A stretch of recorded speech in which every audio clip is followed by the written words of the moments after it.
Karthigai Deepam. Super. Okay, இன்னையோட கதைக்கு போலாம். ஒரு ஊர்ல ஒரு விவசாயி இருந்தாரு. ஃபார்மரா? ஆமா, ஃபார்மர் அப்படின்னு வச்சுக்கலாம். ஃபார்மர் இருந்தாரு. அவர் வந்து ஒரு ஷாப்கீப்பர் கிட்ட ஒரு டீலிங் வச்சிருக்காரு. அதாவது அவர் வந்து அதாவது 1 கேஜி அவர் வந்து பருப்பு கொடுத்தாருன்னா அவர் வந்து திருப்பி 1 கேஜி வந்து சர்க்கரை கொடுக்கணும் அப்படின்ற டீலிங் வச்சுக்கிட்டாங்க. கொஞ்சம் வாரம் போச்சு.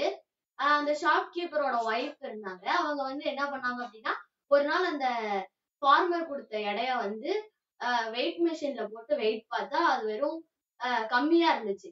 அத வந்து ஹஸ்பண்ட் கிட்ட சொன்னாரு. அதாவது ஷாப்கீப்பர் கிட்ட சொன்ன உடனே ஷாப்கீப்பர் வந்து என்னடா இது கம்மியா இருக்கு அப்படின்னு சொல்லி அடுத்த வாரம் வரட்டும் அப்படின்னு சொல்றாரு.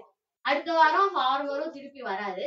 ஃபார்மர் வரும்போது என்ன சொல்லி கேக்குறாரு அப்படின்னா, என்ன இடம் கம்மியா இருக்கு அப்படின்னு சொல்லி கேக்குறாரு.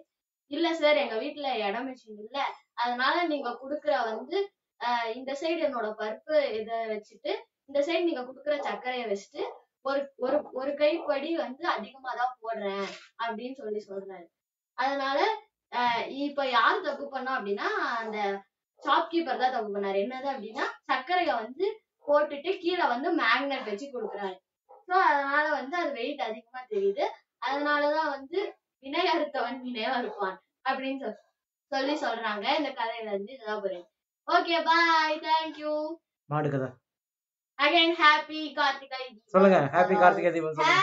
ஹாப்பி கார்த்திகை தீபம். ஒரு கவ் இருந்துச்சா? சொல்லுங்க. சொல்லுங்க. வாங்க.